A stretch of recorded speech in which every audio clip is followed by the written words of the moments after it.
Hello, hello, hello, and welcome to Geoscope here on Politics Social. So Ollie's just having to restart his computer at the moment, so he's going to be a couple of minutes. So while we wait, I thought it might be fun just to say hello to everyone in the chat. We have Emma Price in the chat. We've got from Wales. We've got Roxy Rules. We've got David Walker. We've got Ding Dong. That means that Ollie has arrived. Ollie has arisen. Hello, Ollie. Can you hear me?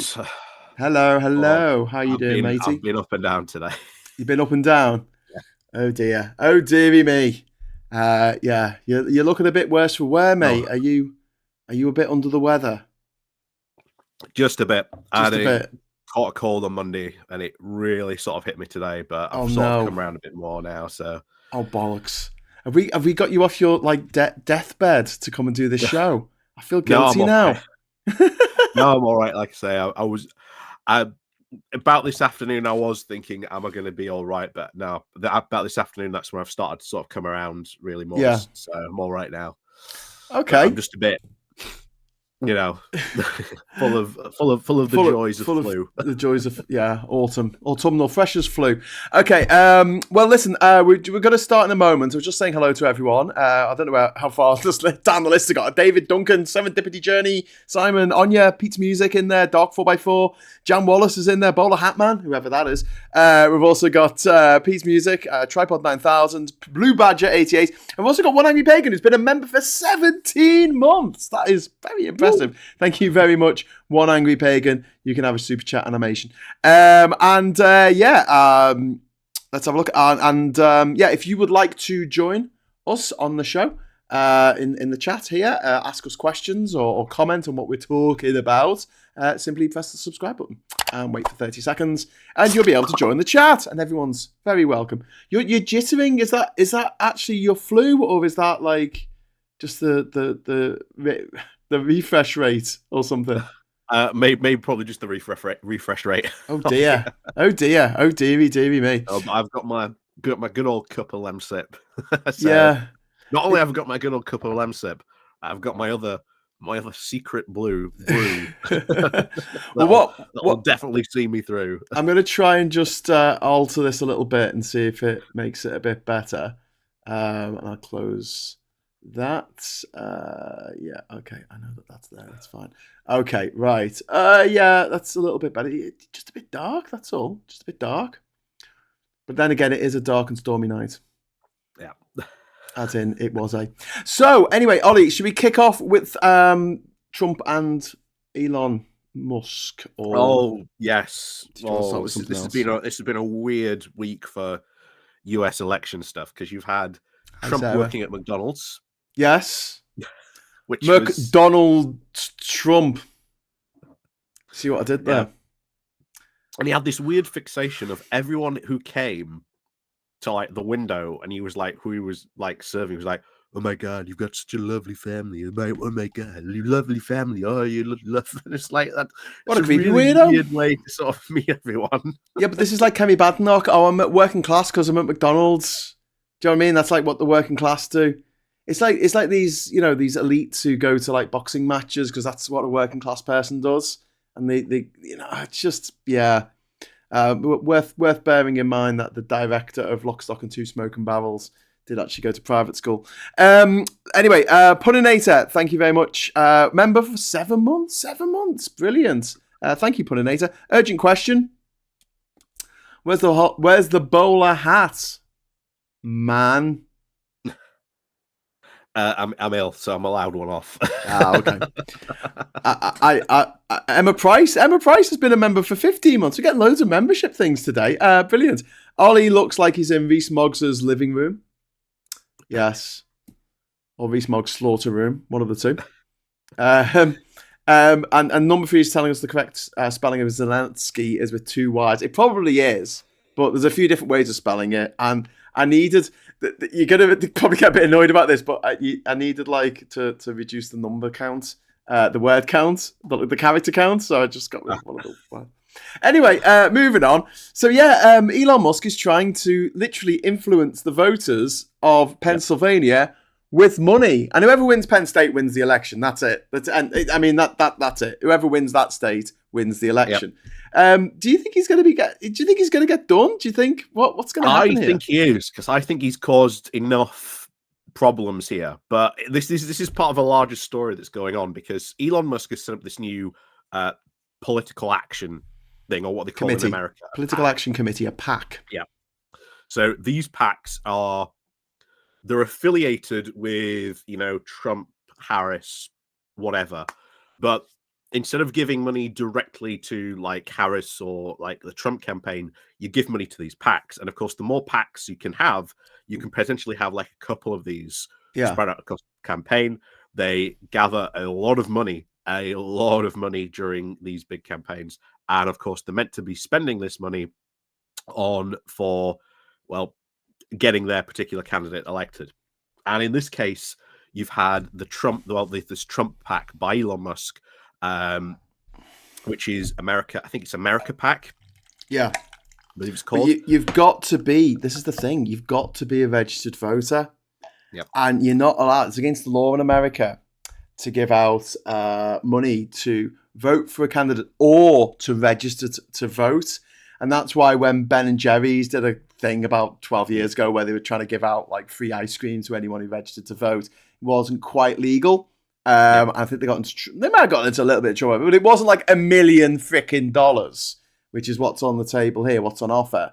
And now I was talking to Phil about this earlier. Oh, and we've got a super chat, first super chat of the evening from One Angry Pagan. Thank you very much, One Angry Pagan. Harris has got over $1 billion in donations now. If I was Harris, right? No offense to you all, but I'll just bugger off. I'll just go off and find an island off Tahiti. Do you know what I mean? And just stay there the rest of my life with my $1 billion that people are giving me. Because Trump is going to cause so much trouble in the next few months. Whether he wins, whether he loses, whatever happens, it's just going to be God. Someone was just saying, Plum Duff was just saying the USA election is exhausting. Yeah. And what we 13, 14 days, I think. Oh God. Is it? Yeah. Something like that. 14 days. It's 2 weeks today. 2 weeks tonight. I'll be doing an all-night, pulling an all-nighter here in Durham with Ben Chambers of 16 Million Rising, which is now Single-Minded Rejoiners, or SMR Rejoin Radio. And we'll be hopefully getting some guests in. Do you want to come on? Do you want to come on for a bit? Yeah, I'll come, but I won't do the all-nighter. Well, we're not going to get any significant results in until about 5 a.m. if we're lucky. But also Pennsylvania's not going to come in.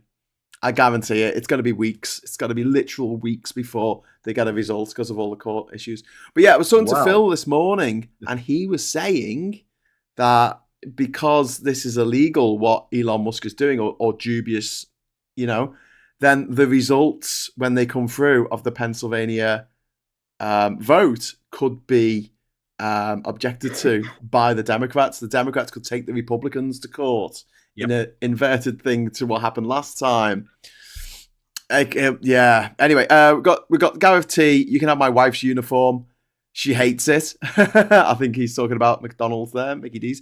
And then Yoni's saying monks. I put Trump and Musk together and I came up with Monk. Musk's Trump investment is as lucrative as Twitter, which has lost 90% of its value, Yeah, it's worth about 4 billion or something like that. It's insane the amount of value that has lost. Yeah, this company. Yeah, insane. We've got Chris C here, £5 super chat. Thank you. Be interesting to see Musk is investigated for election fraud, but from what I have read, the FBI is not investigating. Yeah, I don't think they're going to investigate, but it is grounds for appeal if the Democrats lose in Pennsylvania, and that'll start getting very interesting very quickly. And but it's not just here. It's in swing states like Arizona as well, where Trump's where this political action group by Elon Musk has been, or at least meant to be, again, in big quotation marks, operating. Remember, at this point in a US general election, what you are after is you're not after your people who are going to vote. Like those people, you aren't after those. You are after those people who are like leaning towards. So you're after either your people are leaning towards Biden, you're after your people you're leaning towards Trump. That's Harris really now, isn't after it? at the moment. Now that Biden stepped down. But so big part of these packs, and you're going to remember, again, it might sound really strange to say, but if you've never been to America, these states are huge. Like they are massive. So remember, you've got to try and canvass as many people as you possibly can. Obviously, you're going to start with the cities first, being the most populous. Then, of course, you move down. But what's been happening is, according to some of the new information, about 25% of the door knocks that Elon Super PAC are at least registering, turns out they might be fraudulent or not even taking place. So they're saying that people are... This is the thing, right? Door knocking is the worst way to canvass. Like, honestly, you get through to about 3 people in an entire afternoon, and they'll keep you there talking about some bollocks that, like, no offense to the lovely people around where I live, but, like, you might end up having a conversation about a TV show you watched last night or something. You're sort of there, sort of pulling away, going, okay, I'm going to the next door now. But, like, everyone's out in the afternoon. Everyone's working. There's no one in. So you can do an entire street and only 2 people answer the door. Yeah, but what's funny about this is that Musk has subcontracted this out. So he's paying another company, which then this company has then subtracted this out to another company, which has then subtracted this out to another company. Isn't that how we get infrastructure built in the UK, and why it costs $1 million? It costs $1 million times more than it's supposed to, and it takes like twice as long, 3 times as long, 4 times as long. It's all subcontracted out. Sorry, go on. Yeah, but they've done this, and now you remember talked about obviously the situation in I think it was Georgia, where the GOP, that local area of the GOP is broke to a point where they're having to sell like their headquarters. Their big problem in that state at the moment, if they've got no ground game because they can't afford it. Yeah. And as we saw in our own election, we had a lot of Conservative MPs desperately trying to drum up any ground game they possibly could, and that affected a lot of them quite negatively. So in a lot of these swing states, Trump is battling that, and you've got a super PAC which is meant to be helping Trump win, but it's hindering him. But I feel like we've all got short memories, because I remember saying exactly the same things about Trump 8 years ago. Like, he's not going to win because he keeps doing these outrageous things. This bombshell's just come out about him grabbing women by their genitals and laughing about it and thinking it's okay and cool. And he didn't have a very good ground game. He wasn't getting much money from the Republican Party. He hadn't raised as much money as Hillary Clinton did. All the polls were saying that Hillary Clinton was going to win, and it just looked like a done deal. And it was like, how could anyone vote for this guy? And he won. He did win. I mean, he didn't win the popular vote, admittedly, but under their stupid system, he won fair and square. And that's what scares me, because it's like, I don't think it's about the ground game. I don't think it's about him not doing stupid stuff. I think it's about him getting his name on the front cover of all the newspapers and websites between now and eternity, because it's familiarity in it. I think after this election, we're going to get the post-mortem like we got after our election. And the post-mortem really of this election will be like, how did Trump lose? Because there's a lot of pollsters. And if you look at the Majority Report did a really good video on this about how some of these polls are coming from like biased Republican pollsters. But they're not giving Trump like 5-point leads. They're not. It's like neck and neck. This is it. They know that they can't give him too much of a lead, so they're trying to say, oh well, actually it's closer than people think. Yeah, but I think this is now their strategy, that they know he's going to lose, so they're trying to sort of maybe lessen the blow of when he loses, maybe, or make it even seem worse when he does lose. Well, I'll come on to that in a second. One Angry Pagan has dropped a £5 super chat, which is very kind of you. Thank you, One Angry Pagan. Love Al Murray's quip about the US. The things you got to understand about America is it's a good idea that's gotten out of hand. Yeah, very true. But yeah, I just think with this whole polls thing, like when the polls are telling you what you want to hear, it's great. And you're like, cool, the Tories are going to get absolutely murderized in the upcoming election. Fantastic. But when they're telling you stuff that you don't want to hear, people have a tendency to go, la, la, la, la, la, I can't hear you. These polls are wrong. Polls are wrong all the time. But like, even if these polls are a bit wrong, Trump can still win. It's within the margin of error for him to win, for him to lose. For Kamala to win a landslide is within the margin of error, just because of the way that the Electoral College stacks up. If you win a little tiny bit more than the other candidate in Pennsylvania, you get all the votes. You get all 19 votes for Pennsylvania. You don't get half of them. You get all of them. Which is a stupid system, really. I mean, I think it should just be done on population. Or if you are going to have an Electoral College, it should be proportionate. So, say in Penn State, Kamala should get 10 votes and Trump should get 9, or vice versa, depending on how it went. But no, all 19 votes. So it's kind of like first past the post. Weirdly, it's a weird first past the post system. But yeah, it's also, again, for the Electoral College is also weird because states with like a lesser population have more votes. Yeah, and that's the weird, acronym of their pardon me, their electoral system that's still around. Yeah. The fact that such small populous states can almost dictate entire elections. I like to say, well, we're seeing that again. We're talking probably again. You're probably, when you get up, was it 536? I think it is. The website's called. That's 538. US election. 538. Yeah, that's but it's really not 538.com. Don't make that mistake. It's been bought by ABC. Just type in 538, the numbers, presidential polls. The 538 is the number of the Electoral College, isn't it? And it's also the number of senators plus the number of House of Representative people. So there's 438 people in the House of Representatives and there's 100 in the Senate, and that makes up all of the electoral districts. And then each one of them gets a vote in the Electoral College. I think that's how it works. Yeah. Someone's going to tell me otherwise, but I think that's why it's 270 to win.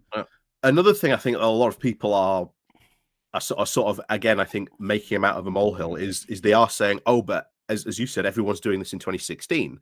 And I think a lot of people are saying that everything that Trump had going for him in 2016 is going his way again. And I don't think it is, because I think everyone remembers how he was on the economy, how he was during COVID. No, but all this stuff has come out. You've had the overturning of Roe v. Wade, which has massively driven the female vote away from Republicans. Even they know that. So you've had Republicans who were very, very pro, anti-abortion at one point, and almost now going, oh, well, don't understand. I'm pro-life, but I want there to be a choice. And you're like, well, hold on. That's not what you were saying literally a year ago in some cases of these Republicans.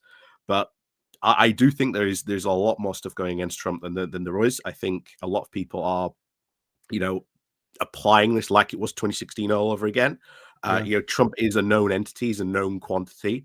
And I think people seem to like him. Think very different of him this time. People seem to like him. I mean, like, I've met Americans, and again, caveat, the plural of anecdote is not data, but I've met Americans who think that his record on the economy was brilliant. They think he was the best president they've ever had.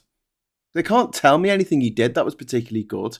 His current economic policies that he's pushing for, they're going to put America into so much debt. It's eye-watering. He's going to increase the national debt of America by $7.5 trillion with a T, trillion dollars. And with these things like his tariffs that he's bringing in, he thinks China pays for the tariffs. They don't. Americans pay for the tariffs to the American government. And so the cost of everything you buy, and 80% of the stuff you buy in Walmart, is from China. So the cost of, and then other countries will put tariffs on American goods in vengeance. And so American exports are going to be stuffed because there's nothing America makes that you can't get elsewhere. I'm sorry, but there isn't. I mean, look at French fries. I'm pretty sure you can get them in France. Hamburgers. I'm sure you can get them in Hamburg. Yeah. Coca-Cola. Well, you need coca leaves for that. I'm sure you can get them in Colombia. In fact, they don't even grow in America. So what are you going to do? So yeah, I think they're absolutely stuffed. And he wants to get rid of 5% of the workforce who are undocumented workers. He wants to get rid of 5% of the American workforce. And he thinks it's going to be fine. I mean, if he does get in, America is over. That's it. I guarantee it. I don't think it's guaranteed he's going to get in. I think it's a distinct possibility. I don't want to be all doom and gloom, but I do think that we tend to sort of look at polls and go, Is this poll going my way? Yes. Okay, well, then I'll believe it then. No. Oh, well, all polls are wrong. And I look back to what we said in 2019 when Best for Britain got the guy who owned Super Dry Clothes to pay for like massive pollings, like millions he spent on polling people across the country for this massive independent poll to say what would happen in the next election. And it was a Tory landslide. And that data was presented to Labour, it was presented to the Lib Dems, and they were like, oh no, polls can be wrong. They weren't.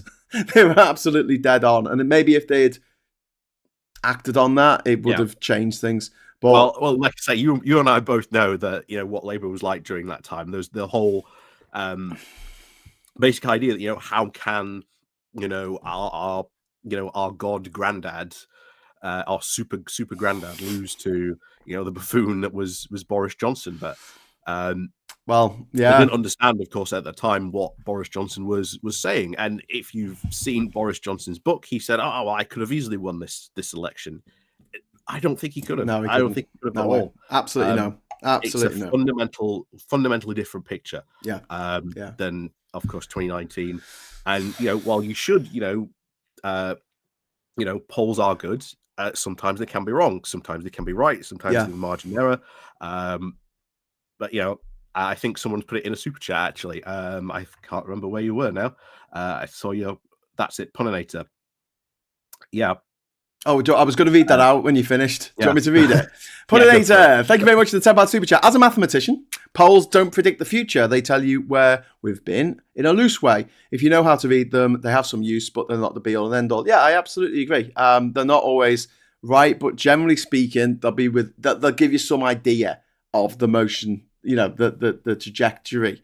And the American polls were so out in 2016 because, you know, Trump won and no one was expecting that. And then they were out in 2020, but they were out again in the benefit of Trump, in that they were saying that Biden was going to win by like 8 to 10%, and he only actually won by about 3 to 4%. So it was a lot smaller victory than was expected. In places like Georgia, he only won by 11,870 votes, famously.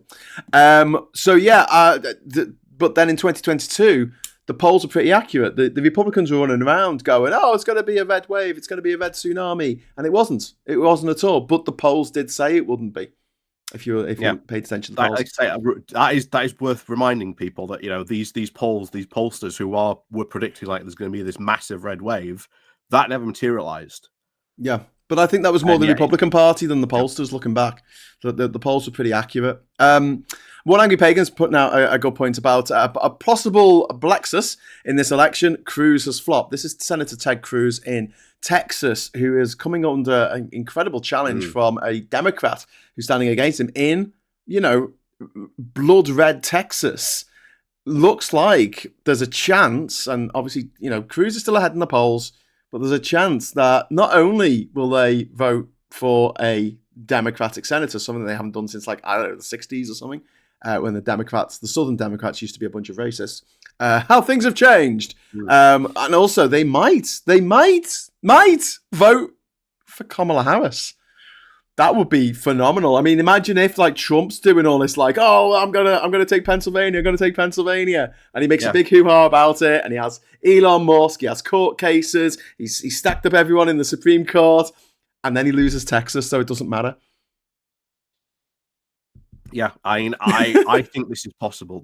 We've seen this though for the past 3 elections about is Texas finally gonna go blurple? Is it finally going to happen? But this is something that has been happening just from trends, purely because of there's been a lot of movement from people from California into Texas because of house prices and sort of industry trends and jobs. So that has been steadily happening over quite a long time now, and it has come to a tipping point. So this could be the year where it finally tips, but this was not the first time. Amazing if it did. Said, you know, Texas is going to go blue. Yeah. Svak says about Phil always says about polls, ignore snapshots, look at trends. Yeah, and this is why 538 is a brilliant website. I don't think we really have an equivalent in the UK that's as good as that for collating all the polls together. One poll does not an election make. I mean, from one poll, you're not going to get an accurate answer. But then if you put all the polls together and you collate them, you can get a more, an idea of the trends that we're seeing. Now, when Biden dropped out, he was not going to win the election by the looks of the polls. And then when Kamala came in, she came in this blaze of glory, and the polls just switched. It looked like she was going, the increasing distance between her and Trump, not just nationally, which it's no good to win like more votes in California. There's no point, because they're going to, the Democrats are going to win the 39 electoral college votes in California. We know they are. So if you're like appealing to your base, you're not going to get anything more from that. This is something that happened to Corbyn as well. He appealed to his base, but more Labour votes from Liverpool, which always votes Labour, didn't help him win any more seats. He needed to appeal to the centre ground, and that's what Kamala Harris is trying to do. That's why every time you see Kamala or Tim talk about guns, they're like, we're gun owners, we love guns, yes, guns, yay, woo! Because they don't want to scare off the people who think that the Democrats are coming to take coming to take my jobs and they're coming to take my guns. But yeah, so there's the fact that she's got to kind of appeal to a bigger audience than just the Democrats and the people who hate Trump, because it doesn't look like it's enough. But in recent weeks, and Ollie, you might be right, it might be because of these, there's more Republican polls going out than there are anyone else, but you're seeing the numbers come together again. So, you plot it on a graph, they went away and now they're sort of converging. But this is something that happens in loads of elections. When it comes up to the election, 2 weeks before the election, the polls, they'll generally converge. Even this happened with Labour and the Conservatives. Labour were like 25 points ahead, but then a couple of weeks before the election, they were only 10 points ahead. It converged because it's just the way it goes. So yeah, it's going to be squeaky bum time now for the next couple of weeks. But I think one of the states definitely to watch tonight will be Arizona. I think that's one of the states that could. If that goes towards Harris, that could upset Trump's very, very much so if that flips to Democrat. I like the idea of upsetting Trump. Right, should we move on? We spent too long talking about America and everyone's bored of it. We'll be talking about America again tomorrow for stateside. We're going to be doing it in place of the intersection. We're not doing an intersection this week. Unfortunately, Rachel's dad died. So she's taking a bit of time off from doing the whole social media stuff. If you want to send her your best wishes, I will pass that on to her. But we will be back next week. We'll be talking to the parent of a trans child who set up a charity support group for people with trans children, and to give the trans children the support that they need and deserve. Anyway, so we'll be placing that show tomorrow with Stateside, so it'll be 6:00 tomorrow, me and Mikey Famine. Unfortunately, we couldn't do it yesterday. But yeah, so we're going to move on. Can we just talk about Moldova for a moment? Yes. Because we've got some big news in from Moldova. About, There was an overwhelming vote to join the EU, mate, to change the constitution of Moldova to join, to say that they wanted to join the EU. Overwhelming it was. Yeah, by 13,000 votes, they won. So it was 49.90 something versus 50 point something. It was very close. It was incredibly close. 13,000 votes. Yeah. Sort of in it.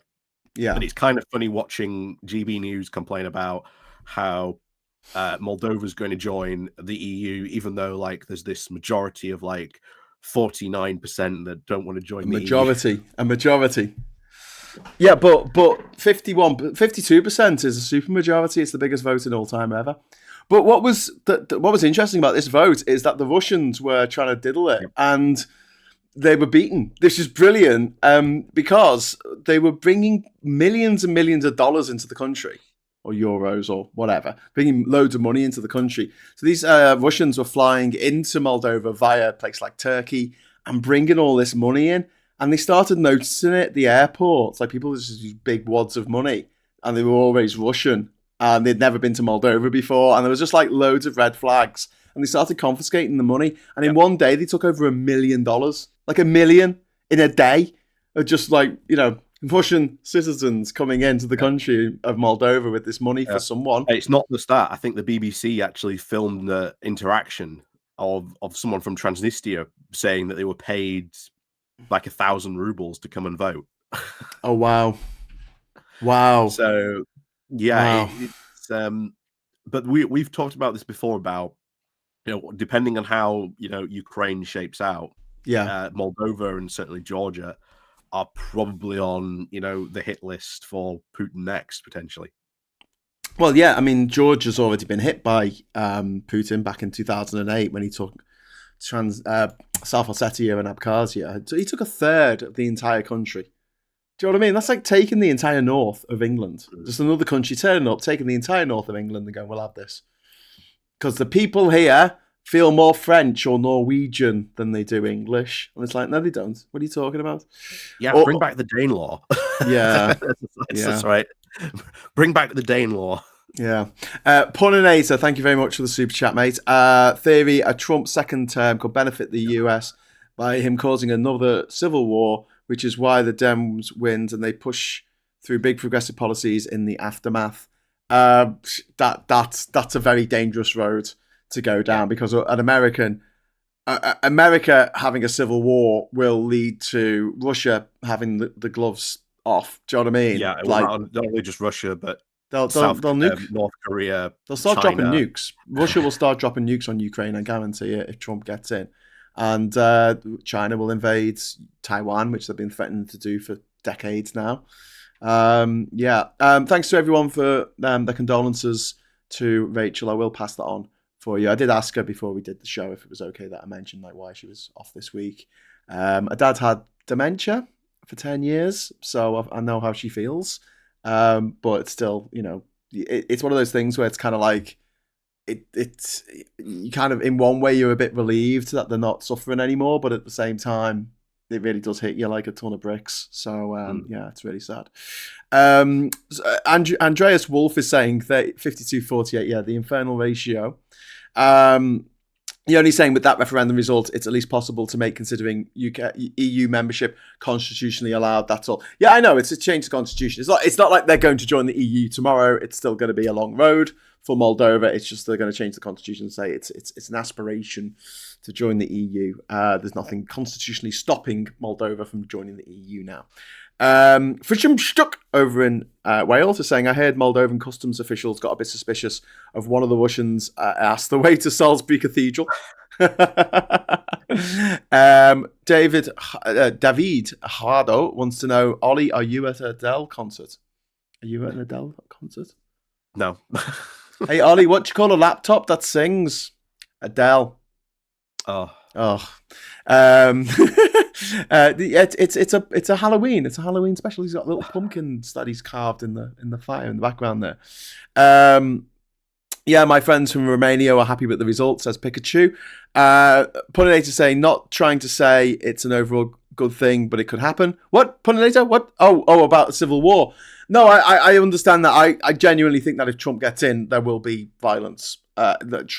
America's going to be in a lot of trouble. Economically, socially, politically.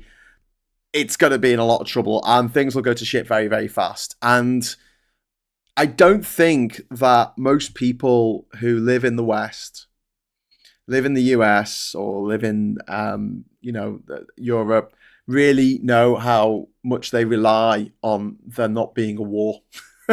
Because people can't really take care of themselves. I know Americans have this idea that they're all these great hunters who go out and they can forage for food if necessary, but 99% of Americans can't. They just can't. And in the case of a situation where the logistics of the country breaks down and people can't get food from the supermarket, they can't get medicine for themselves or their children, then that's when things really start, shit starts hitting the fan. Because do you know who has got medicine? Ooh, my neighbour. I wonder if they've got a gun. Let's go find out. But yes, David is saying, as a proud Yorkshireman, I would happily become French if it means I get to be an EU citizen again. Good point, well made. As a Scouser, I'd be quite happy to be Irish. If Ireland would like to adopt Liverpool, you are very, very welcome to it. as long as I get an Irish passport. Samu So 86 says, hope Harris takes a stronger line on China, saying Taiwan has a right to defend itself. It's like saying David has a right to defend itself against Goliath. They will need actual physical support. Yes. Yeah, I mean, that's part of the thing. We need to sort of be sending Taiwan weapons before it happens, really. Yeah.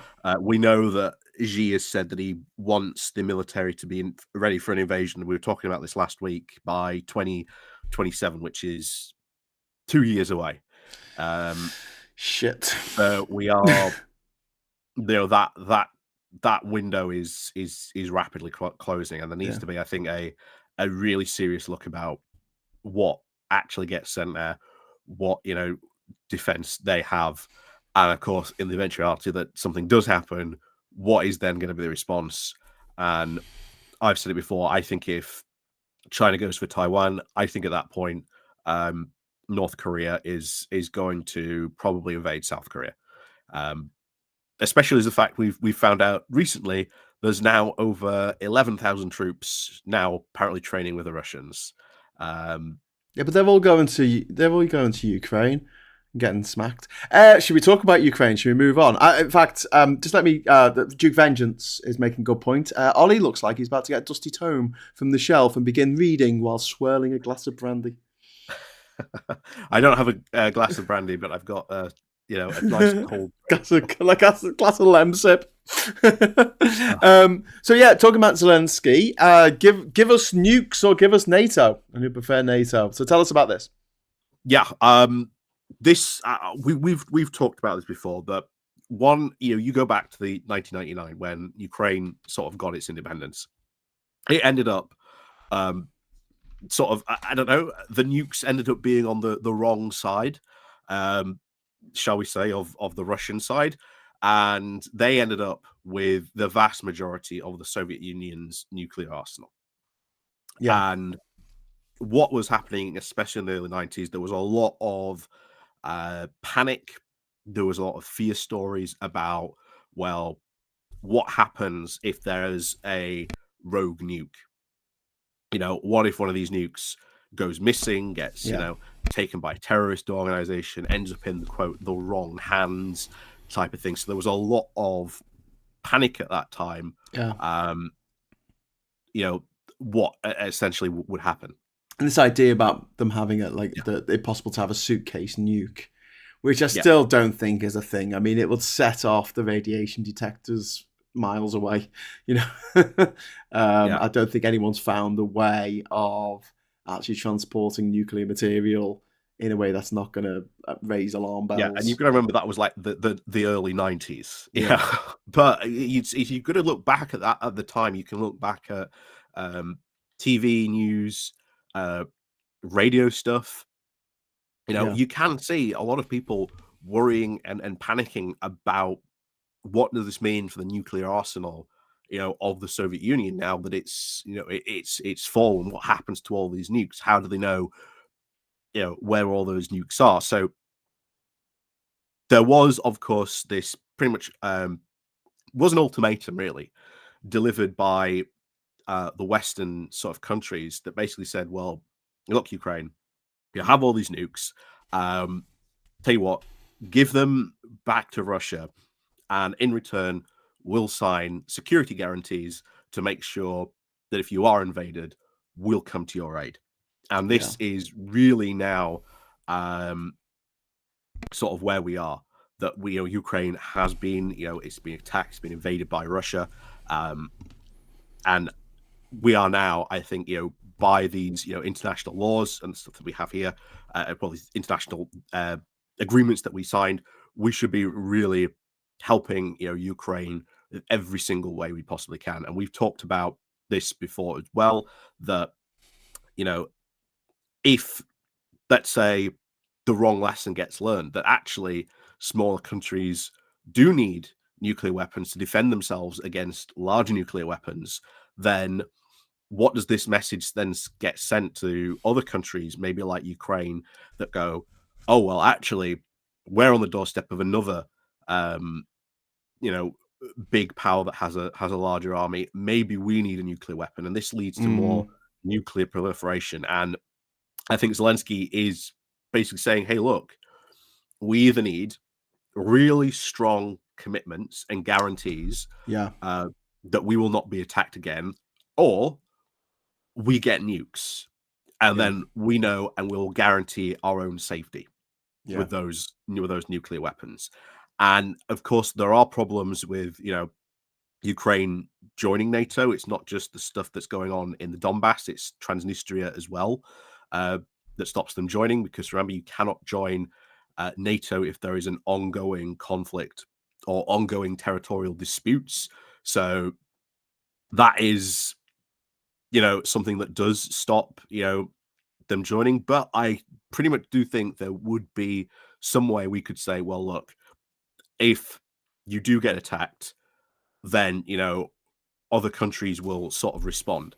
And I think that's what Ukraine is really looking for. They want those cast iron guarantees that they're not going to have to fight this war again in 10 years. But that's what the Ukrainians are constantly saying. We don't want to be here again in another 10 years doing this again. The thing is, in any of these kind of international groups, it's not like there's 10 commandments handed down by God to say how they're set up. And you can have things like associate agreements, associate members of anything. We have that with the UN, where we've got Vatican City, Palestine, they have special observer status, but they don't have a vote on the floor, for instance. And so, there can be accommodations made where Ukraine might not be a full member of NATO, but can have some of the perks of being a NATO member.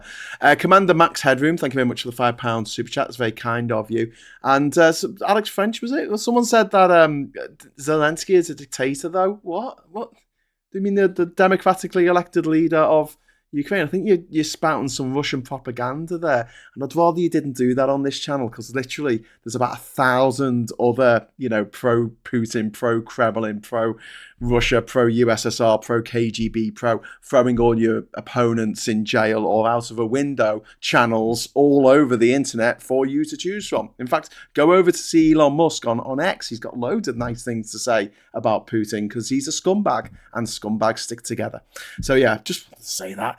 Can we talk a little bit about what's been happening in Gaza before we move on? It's been another horrible week for the people of Gaza, and also for the people of Lebanon, with missiles raining down in Beirut, and now no part of Gaza's safe, and most of Lebanon's not safe now, especially the south of the country.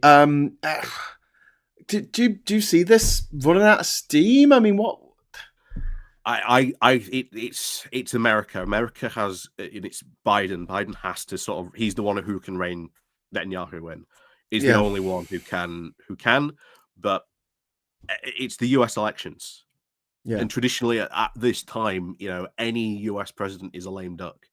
So he will have basically the free, unlimited reign to do what he wants. And problem becomes then is he escalates too far, and that he can't wind it back in. And I think we are potentially going to see that. I really do think we are going to see that. Yeah. It's galling that Elon Musk and Netanyahu and Trump are still doing what they're doing. Like, you would think by now some kind of international law would have stepped in and said, no, we're not having someone being this powerful and this mad at the same time. But there you go. Peter Thiel. There you go. There's your 4 horsemen of the apocalypse.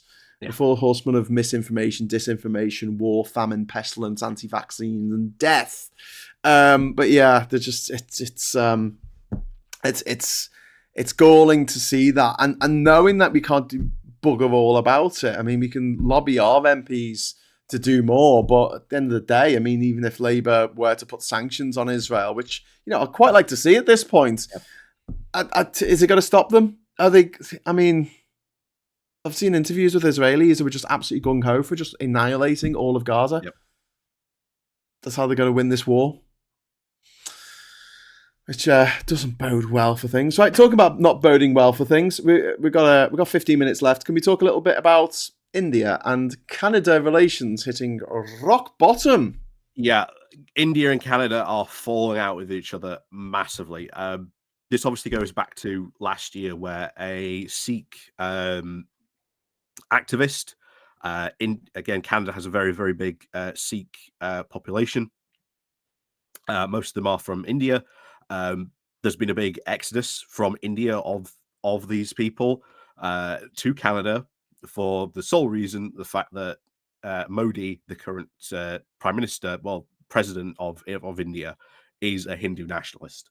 And he has been, doing what nationalists tend to do, and really sort of making it a lot harder for Sikhs to sort of worship, get jobs, ton of their rights potentially really hampered by that.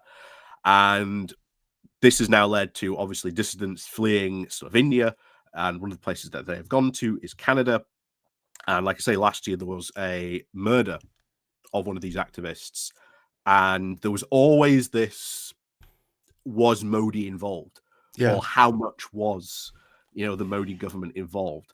And now the Canadians have come out and said in very, very strong terms, we've got a very strong suspicion here that Modi was involved in some way. His government was involved in some way. This wasn't just a random killing. Yeah. And this now, I think, will lead to probably quite a big escalation. Relations had already pretty much fallen apart because of this. Now they will just deteriorate further. It's not going to lead to obviously a war or anything like that, but it's going to lead to, maybe you might see tariffs, like Canada will put tariffs on India, or maybe they will sanction some people in India, or they will maybe expel sort of the ambassador from India to Canada. Something like that. It will be diplomatic ramifications, I think, more than anything. Will this have an effect in India? I don't know. I doubt it. Modi doesn't really seem to care, to be honest. But this is just an unfortunate example of people like this will do this type of stuff. They'll potentially get away with it. We saw this, of course, with the Skripals. Not just the Skripals, but there have been a couple, shall we say, of mysterious deaths of Russian dissidents in the UK. We're currently having the investigation into the Salisbury poisonings, aren't we? Yep. So there've been a lot of, shall we say, suspicious deaths of Russian dissidents here in the UK that have never been properly investigated or really looked into. I think it sort of really does send a message of, once again, international law, rule of law, and politics. If countries do this, then they get away with it once. Well, maybe they do it again, or maybe they step it up this time. There's, it's that whole thing of ramping up escalations here. And I think Canada will probably respond, maybe the next couple of weeks, maybe the next month, could even be tomorrow. It's Wednesday traditionally is always the day where we talk about stuff, and it all happens tomorrow. It all kicks off. So maybe, who knows, maybe they will go and announce some sort of sanctions against India of some sort. Modi is he's head of the BJP, and if you want to think of an analogy for the UK, it's the BNP.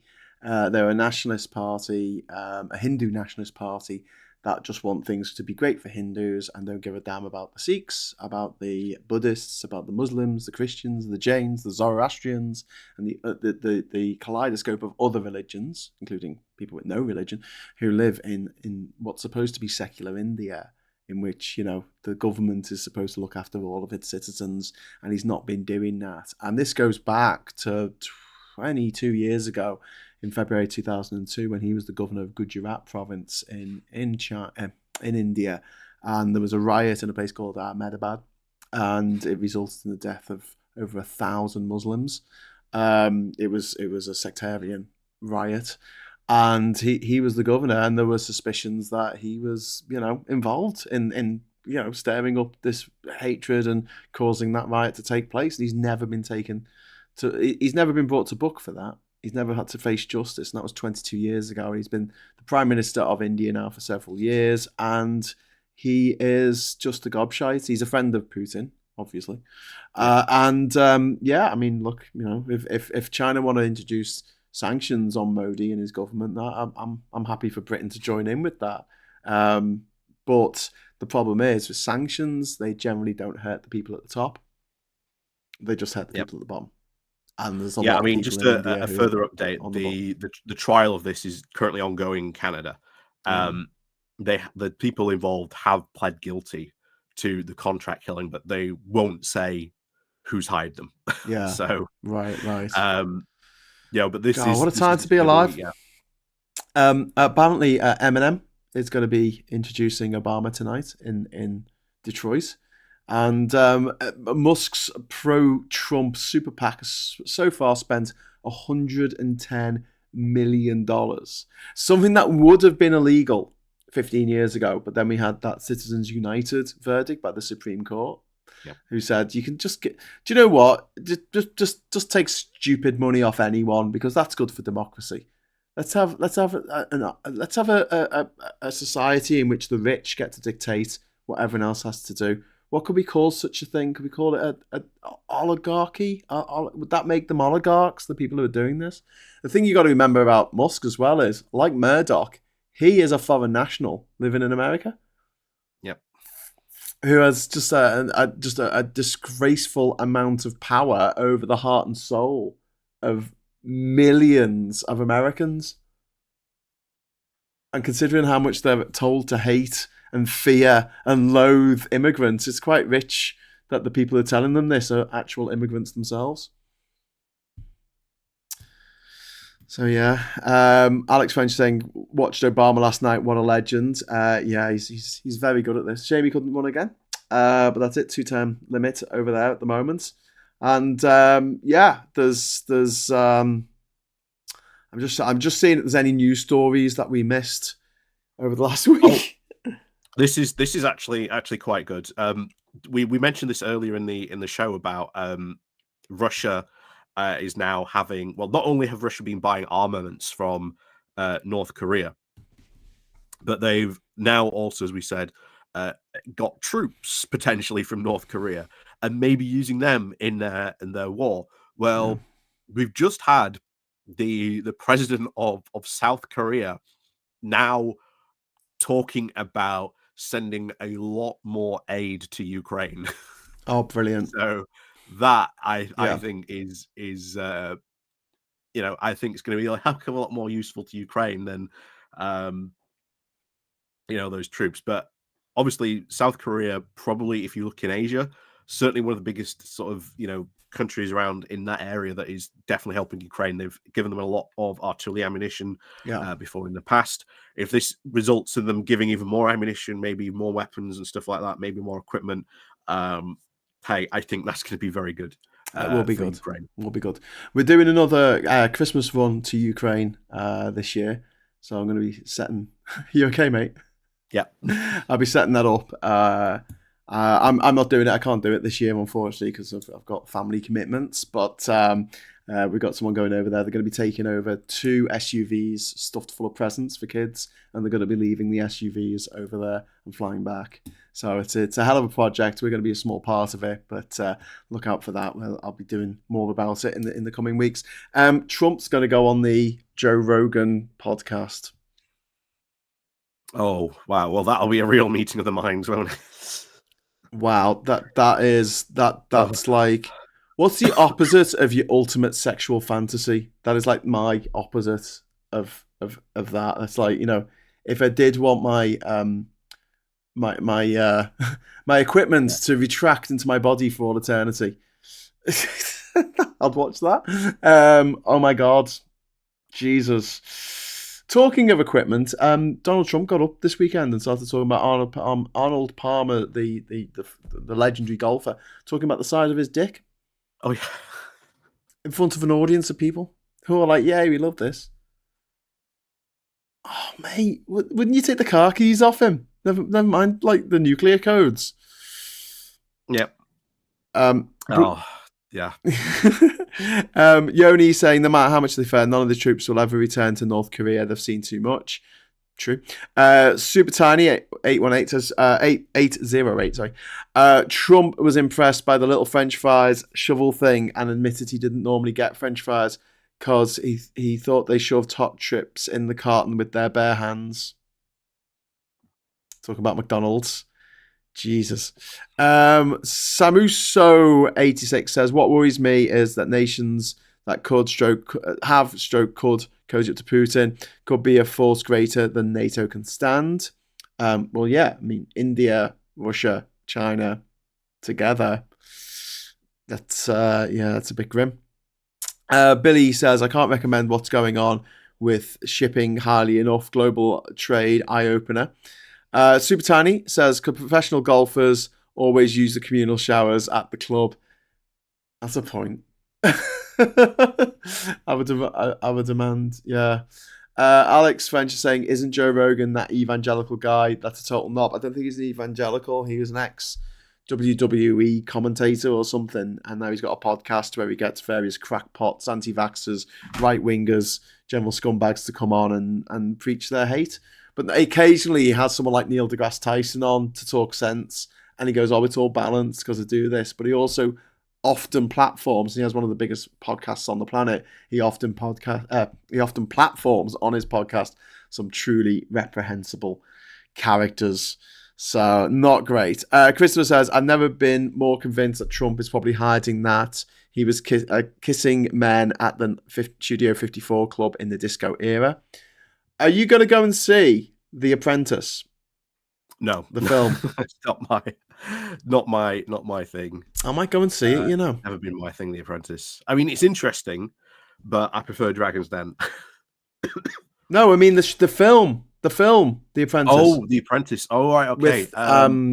With Captain America's mate, the Winter Soldier. Oh, yeah. Sebastian Stan. Sorry, spoilers. Bucky Barnes. Right. from the Marvel Cinematic Universe, and one of the guys from Succession, and it's meant to be very good and quite horrific to watch because it's kind of a bit of a warts and all portrayal of Trump and just how much of an utter scumbag he is. But Trump's response was absolutely hilarious. That he did like an all caps thing. He gets on Truth Social and does Apprentice. I can't spell. I'll tell you what is actually a good documentary to watch. Is the one with Will Ferrell, and he takes his trans friend on a road trip. Yeah, around America. I've heard very, very good things about it. Cool. I'm trying to find what he said because he went off on one about this movie that's come out. He proper went off on one about it, but I can't because if I type in Trump Apprentice movie review, it's just giving me loads of reviews of The Apprentice. I don't have time to go through all that while people are watching. Uncle Heavy says, Graham, it's called lumberjacking because it fells your wood. Lol. What think about Trump and Joe Rogan having a conversation? Yeah, Deborah Meaden. Trump loves his all caps. He does indeed. And Christopher Ball says Trump was suing to block the release of the film. Hayton Pud says just a few weeks ago Trump was setting his horde against Rogan and saying to boo him as Rogan dared show some support for Robert F. Kennedy Jr. Well, that was because of the anti-vaxxer thing. So Rogan, he has this massive load of influence, and as a result, he uses it for bad.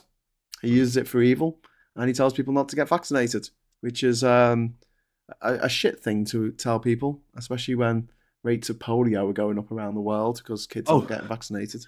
Would you like a weird story to finish on? Yeah, go on. So, there is a German pizzeria which became quite famous all of a sudden. Yeah. And it became quite famous because it was using a secret ingredient. And this ingredient turned out to be cocaine. What? Yeah.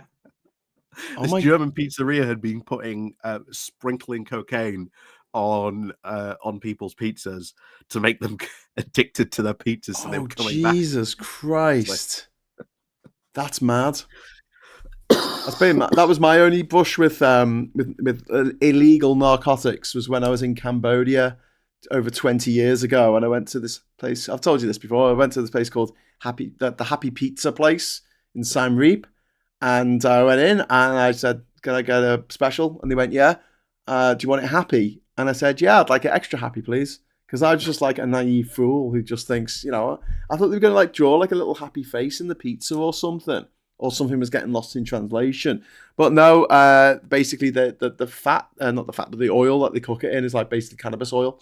So I had some of that, and then I was just giggling all night. Couldn't stop giggling. Just giggled. I was trying to order a drink at the bar, and I couldn't because I was giggling too much.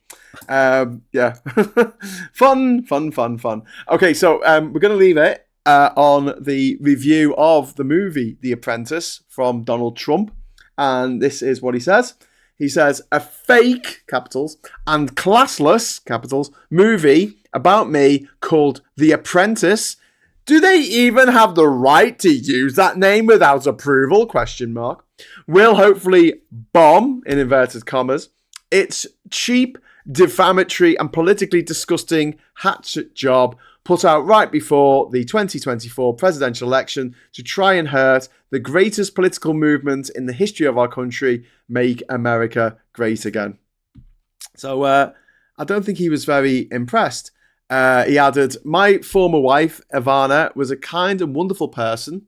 This is the woman that he raped, and she said in a court deposition that he raped her, and so though she recanted it later in life, she never recanted it in court, okay? And I had a great relationship with her until the day she died. Also worth noting that he buried her on one of his golf courses, along with some documents probably. The writer of this pile of garbage, Gabe Sherman, a low-life and talentless hack who has long been widely discredited, knew that but chose to ignore it. Discredited so much that they let him write a movie. So sad that human scum, capitals, like the people involved in this hopefully unsuccessful enterprise, are allowed to say and do whatever they want in order to hurt a political movement which is far bigger than any of us. MAGA 2024, all caps. So well, he's got a future as a film reviewer. Then I don't think he liked it. How was the ice cream? How was the popcorn? Anyway, so yeah, true story. Anyway, so I might pop along. I might pop along to the cinema to see that. Although, I mean, it's bad enough seeing Trump now and again, like on the TV. I hate the way he talks. I hate the way he walks. I hate the way he laughs. I hate the way he looks. I hate the way he acts. I hate everything about him. He's got no redeeming qualities as far as I'm concerned whatsoever. And one day, because morality is a thing, when he does cark it, I'm going to have a bloody big party. I don't care. People go, oh, that's quite macabre, Graham. I'm going, no, the guy's a scumbag. And the world would be better off without scumbags like him. But rich, powerful scumbags. One Angry Pagan says, war is one of our natural population checks. The test is to survive as best as possible and to be able to rebuild afterwards. Cold but true. Yeah, but I mean, population check. I mean, realistically, you don't need that many men to repopulate the world. If all the men go off to war, it's not the best way of going about these things. And also, we had a baby boom after the Second World War, and a lot of the people who survived the Second World War survived it because they had protected professions and weren't actually on the front lines. A lot of people on the front lines carked it or came back kind of with lots of PTSD and things like that, and maybe never had children. Anyway, I think we've gone a little bit over time there, and I'm sure Ollie wants to get to bed. He's slowly dying. Yeah, because I'm dying. Oh, bless. Well, listen, mate, you go away, and I hope you get better. I hope you feel better in the morning. And if you're around on Friday, you're very welcome to join us for the Politics Social if you're feeling better. If not, cup of hot cocoa, or some whiskey, brandy, whatever's your poison. Yeah, rum. Rum. Yeah, rum and honey. Rum and honey. Oh, that sounds excellent. I might have rum and honey. I don't really have a cold, but that does sound really good. So, yeah, I'd just like to say thank you so much to everyone who dropped a super chat in today. Thank you for all the comments. and give us a like on the way out, as always. And until tomorrow morning, I'll be presenting the morning show at 9:30. I'll hopefully see you then. And until then, I'll say hello, good evening, welcome, and goodbye. Bye.